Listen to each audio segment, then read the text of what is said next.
Vida no Espírito. Amor incondicional. Comunidade saudável. Missão atrativa. Sala 57. Estamos em movimento.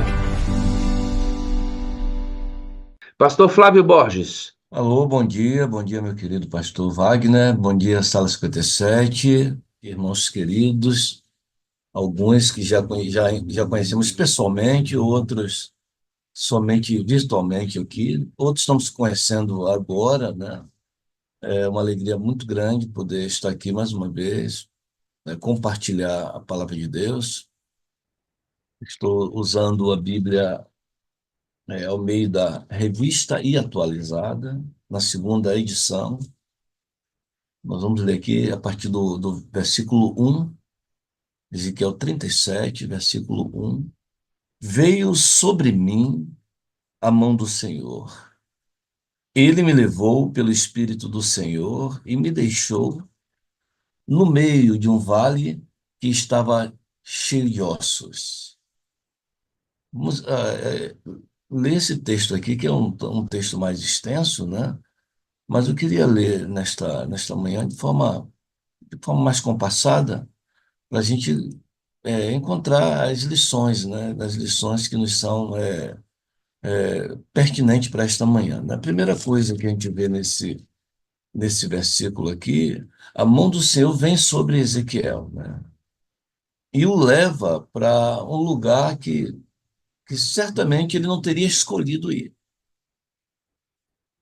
Deus está guiando a minha vida e a sua vida, né? Às vezes nós nos encontramos em um lugar que voluntariamente não iríamos, mas a mão do Senhor, como faz com seus profetas, comigo e com você, né?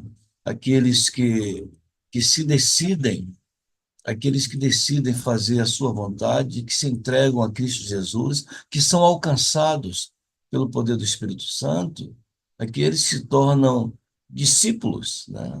Porque todo aquele que nasce no reino de Deus como discípulo é um missionário, né? Todos profetas, somos profetas, e de uma maneira ou de outra, a mão do Senhor vem sobre nós e nos move. E às vezes se mover do Senhor nos mantém de fato onde estamos, mas para que a vontade dele se cumpra em nossa vida. Com Ezequiel, a mão do Senhor veio sobre ele, vimos aqui, naquele momento, naquele instante, e o levou, como eu disse, repito, para um lugar que talvez ele não gostasse, não queria estar um local inóspito, né? Um lugar, um lugar que ele não, certamente, um lugar cheio de ossos humanos, então tem a ver com cadáveres, um lugar de morte. Ali havia um encontro entre os vivos, né, e os mortos. O vivo era Ezequiel, e os mortos todos que estavam ali, né? O que é um vale, né? Um vale aqui, os professores de geografia que estão entre nós aqui, poderiam dizer que é um acidente geográfico, né? Um acidente geográfico em forma de U, né? Então, montanhas de um lado, né? Montanhas do outro lado, né? Montanha de um lado, montanha, deixa eu ver aqui meu quadrinho aqui, ó. Montanha do outro. O que está aqui no meio é o vale, né? Montanha de um lado, um U, aqui embaixo o vale. Dizem os geólogos, especialmente geólogos cristãos, e creem na palavra, que os vales foram formados pela ação do dilúvio, enquanto a água ia se escoando, né? Depois de passar 40 dias ou 40 noites. Então, foram formados né, esses acidentes geográficos, entre eles os vales, né? Então, de fato, parece realmente ali é uma corrente de água, né? Um caminho de água, né? Um rio seco, vamos dizer assim, né? O vale. Você percebe, quando a gente olha para uma formação assim, esse acidente geográfico, como é dito na geografia, a gente percebe que é um local propício, né? Um local muito bom para se fazer emboscadas. Por isso eu acho interessante quando o profeta diz que ele foi levado para um vale. né? E esse vale estava cheio de ossos. Por certo, um exército israelita passando por ali pode ter sido dizimado por seus inimigos, que facilmente nas montanhas, eles passam ali por baixo, facilmente, eu vou colocar aqui meu horário aqui para não me perder, facilmente era, poderia ser alvejado, né, com flechas, com lanças, com pedras, estavam muito vulneráveis ali, né? Aquele local, para aquele local, a mão do Senhor levou o seu profeta. Tinha propósitos, né? Deus nos coloca em locais que parecem inóspitos, ou de fato são inóspitos, né? Mas Deus, o Senhor, tem propósito, né? O versículo 2 continua a leitura, diz assim: me fez andar ao redor deles. Deles quem? Dos ossos. E duas coisas chamam a atenção do profeta. A primeira coisa que chama a atenção era a quantidade, né? Diz que eram muito numerosos. Eram muito numerosos na superfície do vale, muitos ossos. E a segunda coisa que chama atenção era a condição. A condição.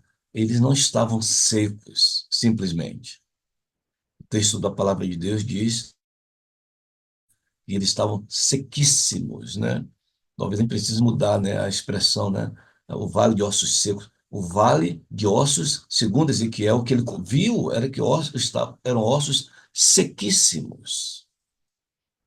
Não tinha mais medula, não tinha mais nada dentro.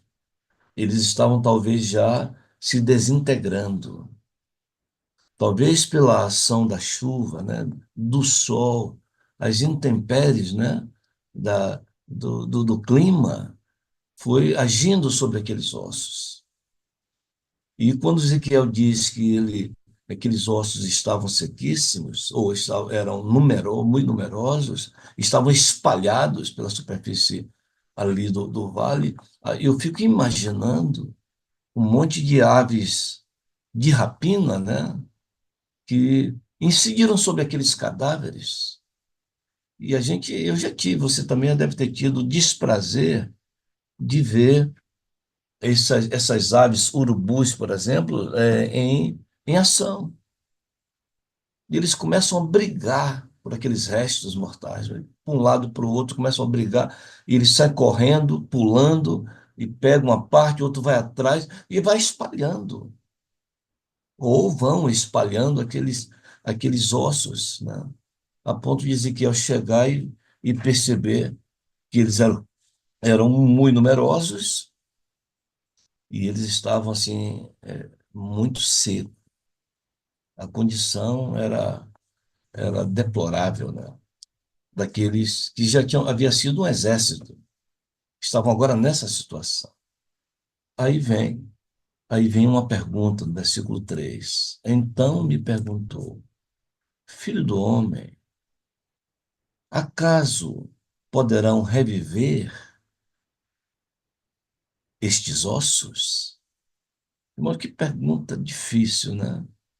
Ezequiel olhou, viu a situação, não estavam secos, não eram mais cadáveres, eram ossos sequíssimos. A pergunta é: esses ossos que estão aí, essas pessoas que estão aí, você acha, Ezequiel, me responda, você acha que ainda tem condição de reviver, de viver uma outra vez na situação, na condição que eles estão?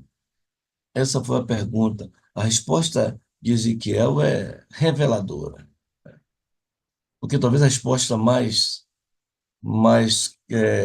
rápida, mais, não seria essa palavra, né? A resposta mais lógica seria: não, Senhor, é impossível, não tem a menor condição. Para ele acreditar que ele poderia receber um 10 ali, quando fez feita a pergunta, será que poderão reviver? É a pergunta mais lógica era que não, aí já foi. Estão sequíssimos já, não tem mais chance nenhuma. Mas não é isso que responde Ezequiel, né?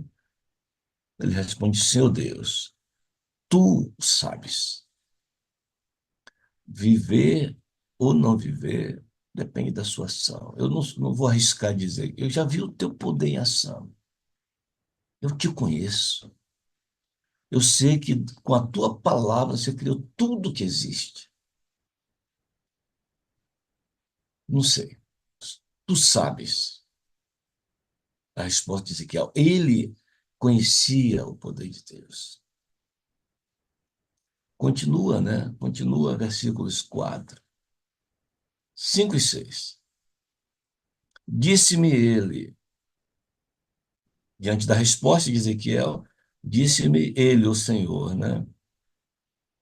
Profetiza a estes ossos e dize-lhes: ossos secos, ouvi a palavra do Senhor. Assim diz o Senhor Deus a estes ossos: eis que farei entrar o Espírito em vós e vivereis. Porei tendões sobre vós, farei crescer carne sobre vós estenderei pele, e porei em vós o Espírito, e vivereis. E sabereis que eu sou o Senhor. Olha que ordem, né? Primeiro, uma pergunta estranha. Não, primeiro, ele é levado para um lugar estranho. Depois Deus faz uma pergunta estranha. E agora, uma ordem mais estranha ainda. Profetiza. O que é profetizar, irmãos? Profetizar é pregar.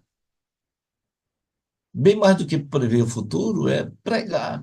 Prega para estes ossos, filho do homem. E ainda diz o conteúdo do sermão, né? E diga para eles isso: olha, eu vou fazer vocês reviverem. Pregue para os ossos, filho do homem. Aqui, quem sabe, é um momento de Ezequiel racionalizar. Não, o senhor deve estar de brincadeira comigo. Eu não vou pregar para ossos. Eu prego para seres humanos vivos que podem me escutar. Como é que os mortos irão escutar? Mas não é isso que nós vemos aqui no texto. Quando Deus dá uma ordem poderosa, filho do homem, profetiza. Ele escuta a voz do Senhor. O verso 7 diz que imediatamente, né? Então, assim que Deus fala, ele diz: então eu profetizei, segundo me fora ordenado. Deus diz: faça. E Ezequiel fez. Irmãos, eu acho interessante que os grandes homens da Bíblia, eu estava ontem falando na igreja sobre Noé, né? E a Bíblia diz, depois que Deus deu todas aquelas ordens, diz assim: e Noé fez tudo quanto o Senhor havia ordenado, né? Os grandes homens e mulheres da Bíblia são, são aqueles que estão sempre dispostos a obedecer a Deus, por mais que a sua ordem pareça estranha, seja esquisita, por mais que pareça que eles vão pagar mico, né? Vão passar vergonha, Ezequiel. Acho que Ezequiel poderia ficar olhando para o lado e dizer: para que vai me ver pagando um mico desse aqui agora? Pregando para ossos secos. Mas o texto bíblico diz: assim que Deus dá a ordem, então ele se levanta. Eu não sei como é que ele fez. Ele subiu numa pedra, ele se posicionou, como os pregadores fazem, né?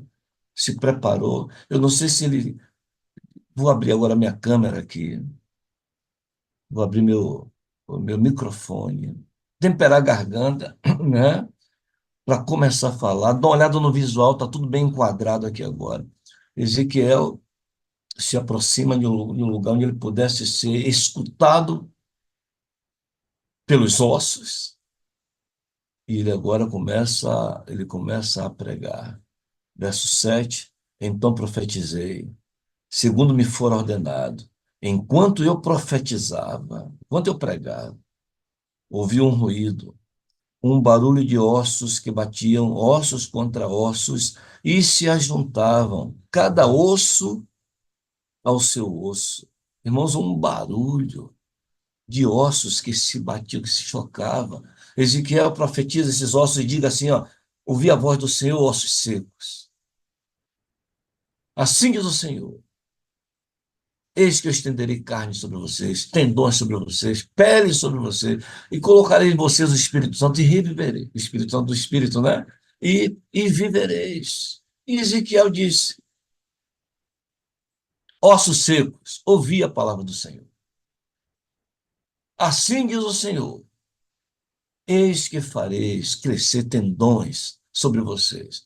Ele diz que enquanto ele profetizava, os ossos escutavam a voz do Senhor. Acho interessante demais isso, né, irmãos? Porque a palavra do Senhor, a voz do Senhor, ainda que transmitida por um profeta falho, pecador por natureza, ainda que seja transmitido por um ser humano, a palavra do Senhor alcança até os ouvidos dos mortos, irmãos. Até os ouvidos dos mortos. Deixa eu tentar a gente já extrair uma lição aqui. Às vezes a gente fica pensando, não adianta falar mais com essa pessoa, né? Pregar, é um osso seco, se afastou do caminho, não quer mais saber de nada, está distante demais, foi longe demais. Quando eu vou falar do evangelho, das coisas da igreja, ri de mim, zomba de mim, não escutam mais a voz do Senhor, entra no ouvido e sai no outro. Ao ler esse texto aqui, é bom lembrar que a palavra do Senhor alcança os ouvidos até dos mortos, não mortos qualquer, mortos que estavam ali espalhados pelo vale, mortos que estavam em estado deplorável, ossos que já estavam sequíssimos. Eles ouviram a palavra de Deus. E o barulho que ele ouviu era de ossos no caminho, no trânsito de ossos, já que estavam espalhados, já que as aves de rapina os espalharam na superfície do vale. Cada osso, diz o texto bíblico, procurava se encontrar, se ajuntar ao seu osso. Os esqueletos foram se formando, daí o barulho, irmão. Que cena impressionante, né? Alguém até disse, né, que Ezequiel talvez estivesse tão incrédulo, talvez estivesse tão envergonhado daquela situação, que ele profetizava de olhos fechados. Porque o verso seguinte, verso 8, diz: olhei, né? Parece que como se ele tivesse aberto os olhos, né? É assim que alguns acreditam, né? Mas diz assim o texto: olhei e eis que havia tendões sobre eles. O que Deus disse que iria acontecer, aconteceu. Havia tendões sobre eles e cresceram as carnes. E se estendeu a pele, por último a pele, né? Os músculos, os tendões ali, carne, revestindo os ossos, e por fim, né, a embalagem, a pele. Mas não havia neles o espírito. Ali estava um grande exército de pessoas, homens musculosos. Afinal de contas, ali era um exército. E você sabe que no exército, especialmente naqueles dias, não eram escolhidos qualquer pessoa, eram homens escolhidos a dedo, os homens muito, homens fortes, homens hábeis. A Bíblia diz que o adulto era visto, ele era definido a partir da idade que tinha para empunhar uma espada, né? E espadas eram pesadas, né? Os escudos, em alguns lugares, como entre os filisteus, era de ferro. Entre os romanos, eram de pedra, né? Escudos de pedra. Então, as armas, o arsenal bélico, né, daqueles dias era muito pesado, eram homens fortes. E ali estava um exército de homens cheios de músculos, irmãos. Homens que reviveram, né? Homens fortes que tinham olhos, tinham boca, tinham nariz, tinham cabelo, tinha sangue, tinha coração, tinha pulmão, tinha cérebro. Mas ainda lhes faltava uma coisa, lhes faltava a vida. Era um exército de pessoas mortas. Era um exército inútil. Um soldado morto é um símbolo de derrota. E ali estava um grande exército, vários soldados, um símbolo de derrota total. Eles tinham forma, eles tinham aparência, mas estavam totalmente sem vida, completamente sem vida. É bem diferente, né, de uma igreja que no Apocalipse, e assim, tu pareces que está vivo. Não, não é o contrário, né? Você parece que morreu, mas está vivo. Eu não me lembro qual das igrejas do Apocalipse, né? Que a mensagem para aquela igreja é uma igreja que parece que está morta. Não, não está morta, está viva, está sofrendo perseguição. Ela está viva. Aqui era o contrário. Que parecia que estava vivo. Tinha tudo novinho, desfez ali agora, tudo zerado, tudo novinho. A pele estava top. Mas, mas era só aparência, estava sem vida. Faltava o espírito, o fôlego da vida, é o que faltava. Não respirava, não tinha batimentos cardíacos, estava totalmente morto. O que torna uma pessoa morta espiritualmente? Quais são as causas, né? As causas ou características que levam uma pessoa a morrer espiritualmente, ou a gente perceber que uma pessoa está morta espiritualmente.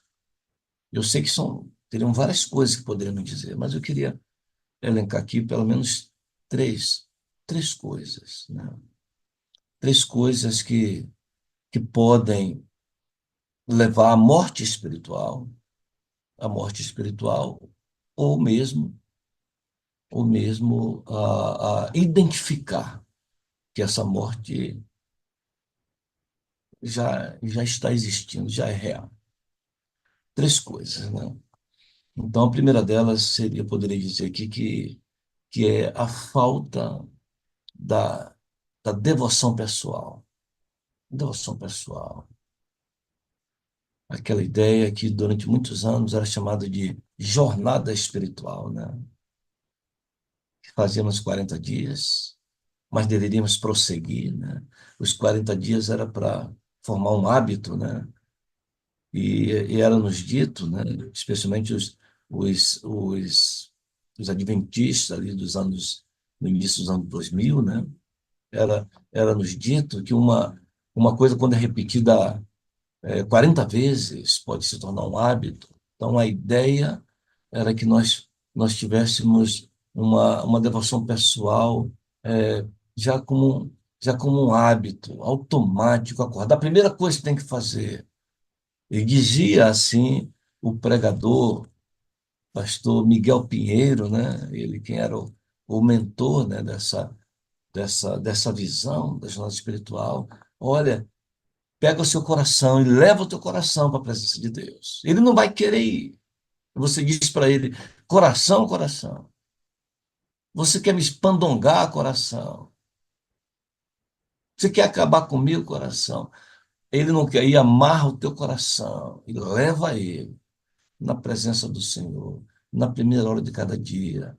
Ao acordar, não vai tomar banho, não vai escovar o dente, não vai fazer almoço, não. Acordar, primeira coisa, vá para a presença do Senhor.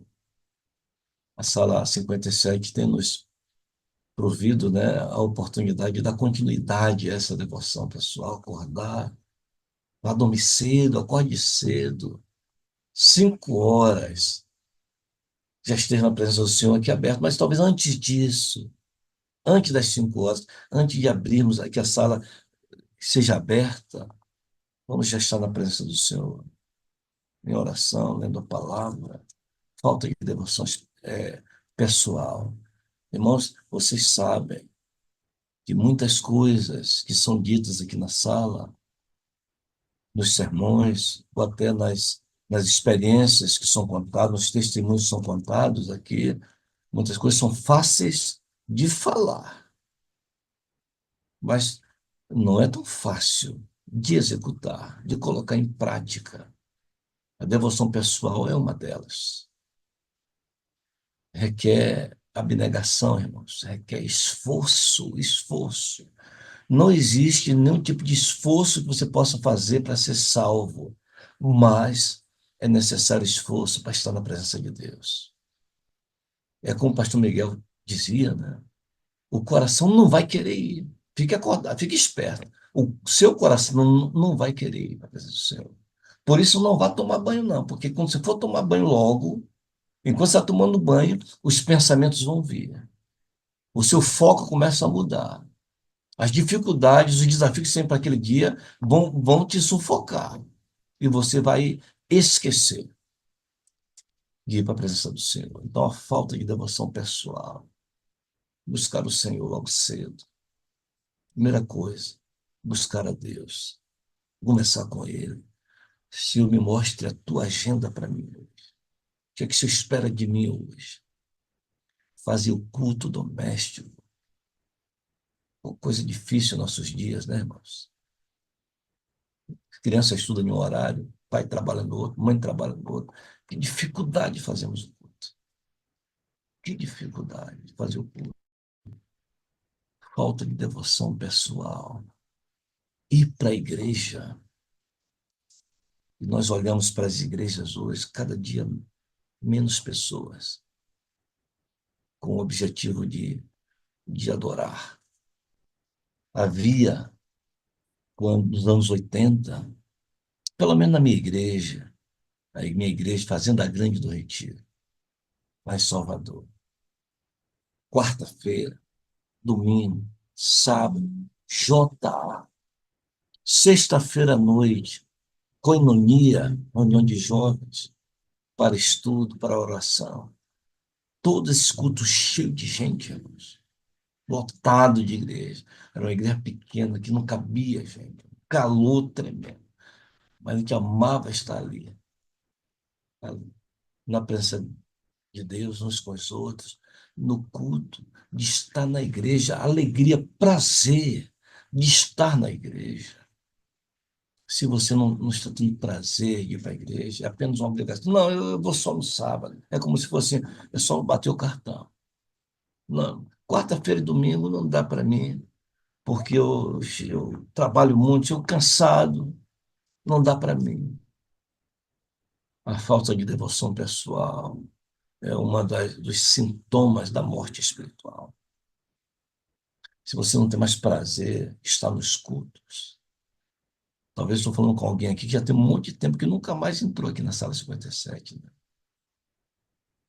Que desanimou, que desistiu. Ah, demora muito, né? Não, tem muito o que fazer, não dá tempo, mas se você não tem mais prazer em gastar tempo ou investir tempo, né, na presença de Deus, talvez você esteja morrendo espiritualmente. Se uma pessoa que você conhece que não quer mais, talvez esteja morrendo, talvez esteja morto espiritualmente. A outra coisa, eu queria elencar aqui, né, nesses últimos minutos aqui que ainda me resta, que pode gerar a morte espiritual, ou pode identificar, né, alguém que está morrendo espiritualmente, é a falta de compromisso. Compromisso com Deus. Compromisso com a igreja local. Estamos vivendo agora, ontem mesmo estava fazendo nomeações, já fizemos 2 aqui, são 12, vamos fazer em 12 lugares, né? Começamos a fazer aqui as nomeações. E a gente percebe a cada ano mais difícil, né, irmãos? Cada ano mais difícil. Os pastores e outros líderes que estão aqui na sala sabem exatamente o que estou dizendo. Cada dia é mais difícil. Nós temos pouco material humano disponível para o serviço de Deus, para assumir as funções na igreja. E muitos mandam recado. Nesse ano, eu quero ajudar, eu vou ajudar, mas não quero nada diferente. O que precisar de mim, pode contar, mas eu não quero nada diferente. Não quer, muitas vezes, assumir este compromisso. Sabe por quê, irmãos? Muito, é claro, existem outras razões, mas uma das razões porque muitos rejeitam, né, funções na igreja, é porque funções na igreja envolve compromisso, compromisso de chegar cedo, compromisso de organizar coisas antes do culto. Aqueles que não têm esse tipo de compromisso, que não têm funções na igreja, apenas chegam na igreja, entram, saem, vão embora. Não tem compromisso, não tem responsabilidade, e ter compromisso com a igreja, com funções na igreja, envolve tempo, irmãos, envolve gastos, muitas vezes. Dá trabalho. E é por isso que talvez ano após ano vai diminuindo o número dos trabalhadores, dos ceifeiros, né? Precisamos orar, né, para que o Senhor mande mais ceifeiros. E às vezes nosso clamor na igreja, irmãos, vamos trabalhar. A igreja precisa de sangue novo, sangue novo.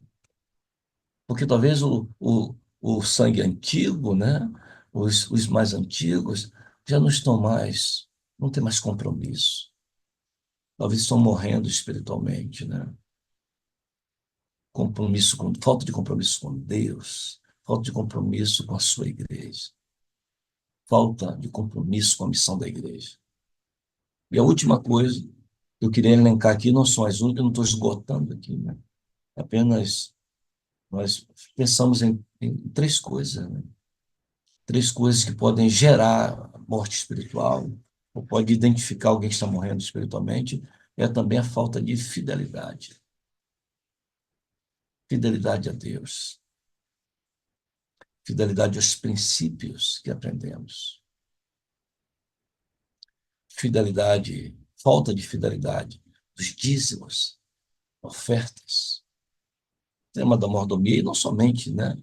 Não somente dízimos e ofertas, mas falta de fidelidade em utilizar os nossos dons no serviço de Deus.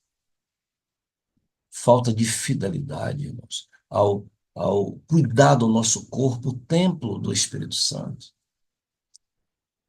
E somos infiéis nisso também, muitas vezes, né? A falta de fidelidade no cuidado com o tempo que pertence a Deus, especialmente as horas sagradas do sábado. O sábado, para muitas pessoas, se torna apenas um dia de descanso, e somente, né? E nesse dia de descanso, algumas concessões podem ser feitas, e nos acostumamos a isso. Nos acostumamos a isso. Eu poderia contar aqui algumas histórias. Eu tinha planejado até contar algumas histórias de infidelidade no sábado, que eu já cometi, quanto membro da igreja também, até mesmo no ministério. Em alguns momentos, a gente nos tornamos infiéis, né? Nos tornamos infiéis. Portanto, irmãos, a falta de devoção pessoal, a falta de compromisso com Deus e com sua causa, a falta de fidelidade a Deus, aos princípios do Senhor, falta de fidelidade à família, falta de fidelidade à cônjuge, aos filhos, né? Aos filhos. Eu acho interessante a música do Padre Zezinho, né? A oração da família, quando ele diz assim, que ninguém, né? Esqueci como é a frase exata, mas que diz que marido e mulher não se traiam e nem traiam seus filhos. Isso é muito profunda, né? A traição, infidelidade conjugal, afeta os filhos, estão traindo os filhos também, né? Todas essas coisas que falamos aqui, que elencamos aqui, elas causam morte espiritual. Será que eu falo para alguém que está morto espiritualmente, que está morrendo espiritualmente, por essas e outras causas, né? Será que eu estou falando para um soldado, masculino ou feminino, que já está morto? Quem sabe está cheirando mal, que está, quem sabe, sendo um a menos. Está ali, mas é um a menos. Não podemos contar. Que está nas fileiras, mas olhamos e apenas um símbolo de derrota. Ezequiel tinha um exército assim, irmão, de pessoas assim, diante dos seus olhos. Um exército totalmente inútil. Inútil. Mas o verso 9 diz: Então ele me disse: profetiza ao Espírito, profetiza, ó filho do homem, e dize-lhe: assim diz o Senhor Deus: vem dos quatro ventos, ó Espírito, e assopra sobre estes mortos, para que vivam. Profetizei, Ezequiel, como ele me ordenara, e o Espírito entrou neles, e viveram, e se puseram em pé, um exército sobremodo numeroso.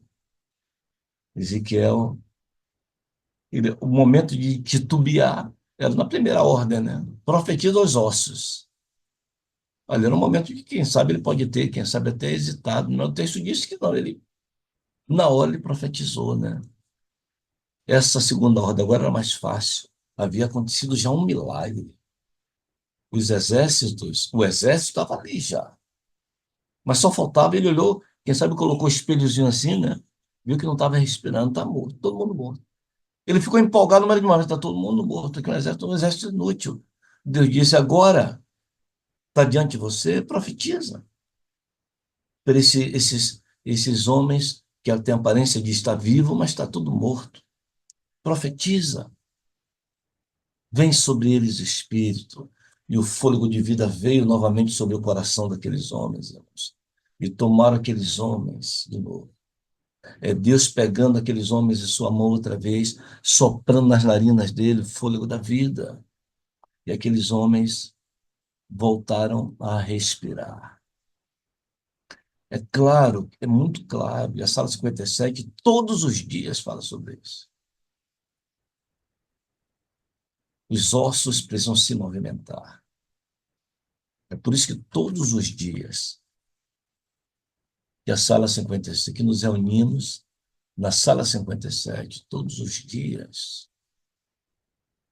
é essencial, é indispensável que a experiência do Vale de Ossos Secos seja repetida todos os dias.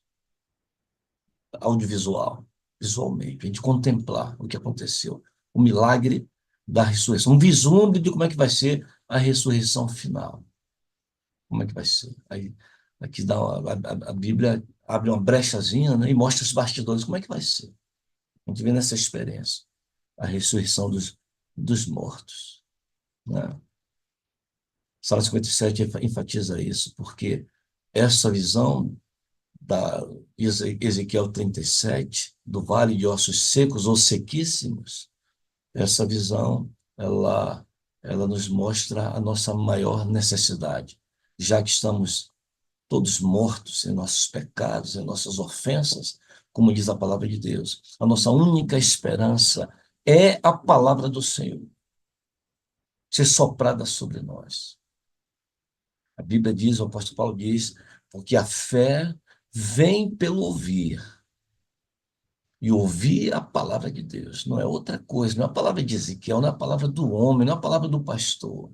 É a palavra do Senhor. Porque a palavra de Deus é a única que pode alcançar até os ouvidos dos mortos. Não importa se você se sente desanimado. Não importa se você olha hoje para a sua vida e diz: eu me encaixo nessa situação de alguém que não tem mais devoção pessoal, de alguém que foge dos compromissos com Deus e com sua igreja, de alguém que tem sido infiel ao Senhor, em vários aspectos, inclusive da família, inclusive no aspecto conjugal. Nessa manhã, o Senhor quer usar não Ezequiel simplesmente, mas Ezequiel e usar também esse outro vaso aqui para repetir as palavras de Ezequiel. E nesta manhã, o Espírito do Senhor, mais uma vez, fala aos ouvidos de mortos. Quantos escutarão? Quantos ouvidos mortos permitirão que a palavra do Senhor entre nos seus ouvidos, alcance o seu coração e o Espírito Santo de Deus, soprado nessa hora, faça a revolução que precisa fazer, irmãos, em nós.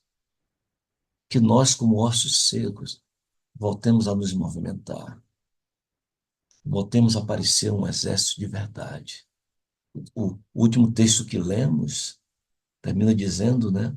E eles viveram, o Espírito entrou neles, eles viveram e eles se puseram em pé, em posição de combate, irmãos.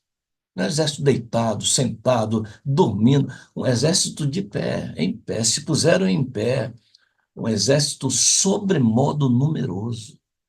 E Deus está levantando, irmãos, em nossos dias. A Sala 57 é um dos seus veículos para isso, para levantar um exército de soldados vivos, de soldados comprometidos, de soldados fiéis a Deus, de soldados que têm prazer em estar na sua presença. Um milagre que Ele quer operar no meu coração nesta manhã e quer operar no seu coração também.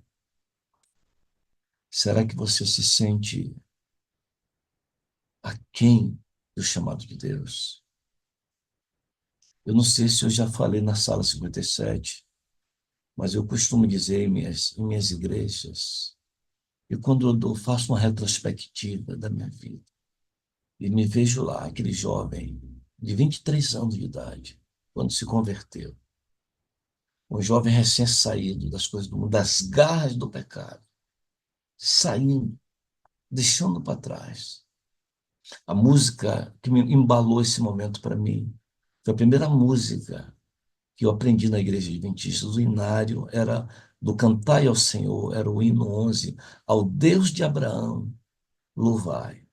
E por que foi a primeira que eu aprendi? Porque no trimestre que eu fui chegando na igreja, comecei a visitar a igreja, era o trimestre, a lição de escola sabatina era Gênesis, a nossa nova origem e valor pessoal, era o título da lição. E falava sobre Abraão. E na escola sabatina, todos os sábados cantava ao Deus de Abraão, louvai. E a música que falava, a parte da música que falava no meu coração era: o mundo viu, deixei seu gozo e seu prazer. Isso falava para mim, o mundo estava ali, estava pertinho de mim ainda. Eu tinha que dizer, eu deixei esse mundo. Eu agora estava ouvindo a voz do Espírito, eu estava tendo vida espiritual. Irmãos, eu olho para aquele jovem, eu fico muito feliz com aquele jovem, eu fico orgulhoso daquele jovem de 3 anos. Um orgulho que eu não tenho desse homem de 62 anos. Não é o mesmo orgulho. Não é da mesma maneira. Será que com você acontece a mesma coisa? Nesta manhã, o Senhor quer restabelecer a sua vida espiritual e a minha vida espiritual. Para tanto, precisamos que o Espírito Santo entre em nós e torne-nos a dar vida espiritual. Você gostaria, meu irmão, minha irmã, nesta manhã, de suplicar ao Senhor a sua bênção? Eu gostaria de ver as mãos, né, levantadas mais uma vez. Amém. Louvado seja Deus. Eu não sei, pastor Wagner, se a gente deveria orar ou ainda teria uma música. Esse texto que você leu, para mim, ele é extraordinário, cara. E aí nós vamos ver o vídeo de novo para a gente orar. Porque vale muito, né?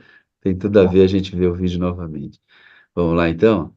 Vamos dar uma olhadinha. Você que está aqui pela primeira vez, essa é a pegada da sala, tá certo? Ó, Vale dos Ossos Secos. Veio sobre mim a mão do Senhor, e me levou pelo Espírito do Senhor, e me deixou no meio de um vale. estava cheio de ossos, e me fez andar ao redor deles. Eram muito numerosos na superfície do vale. Então me perguntou: Filho do homem, acaso poderão reviver estes ossos? Respondi: Senhor Deus, tu sabes.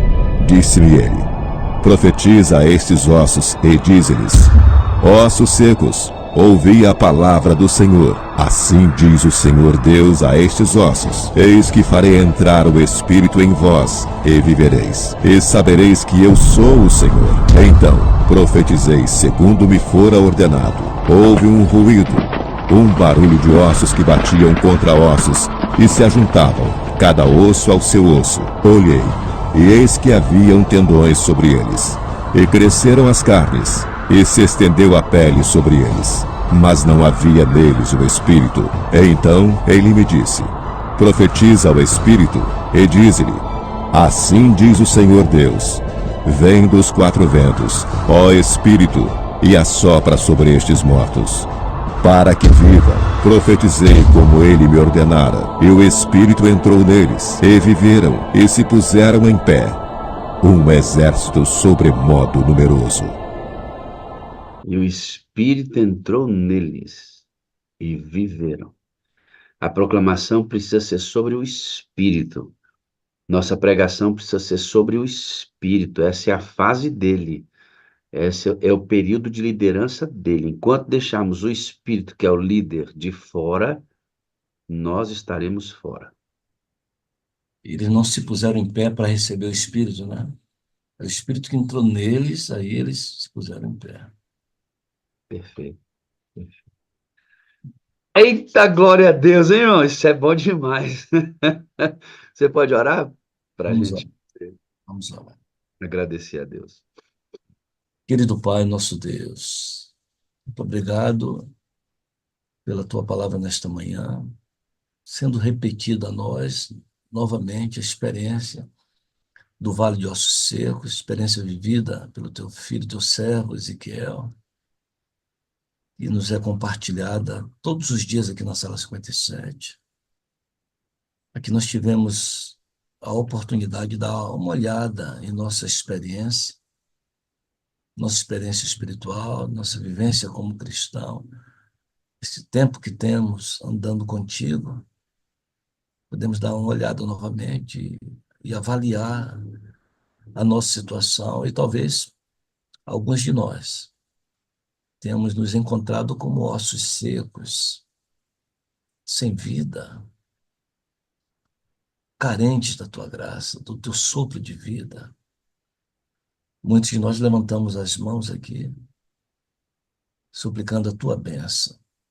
Por isso, ó Deus, nesta manhã, nós queremos outra vez clamar a ti, que derrame sobre nós o Espírito Santo, que esse ser maravilhoso, esse ser divino que é o Espírito Santo, essa pessoa divina, ela possa alcançar o nosso coração nesta manhã.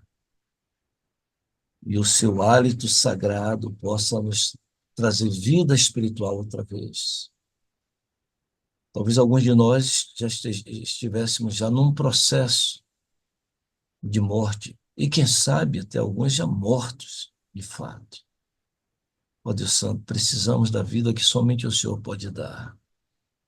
Porque queremos ser soldados no teu exército. Nós queremos ser instrumentos teus para a salvação de outras pessoas, a começar pela nossa própria família. Que o Senhor nos envolva nos teus braços de amor nesta manhã. Que o Senhor nos ponha em pé outra vez e nos dê a certeza, a alegria de estar em tua presença, de tendo vida espiritual, nós possamos nos tornar os teus instrumentos para a salvação.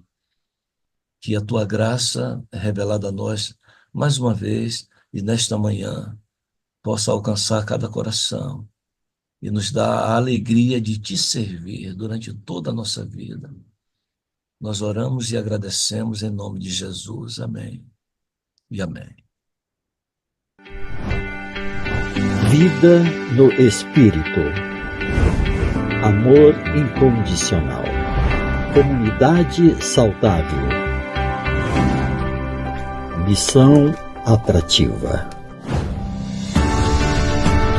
Sala 57. Estamos em movimento.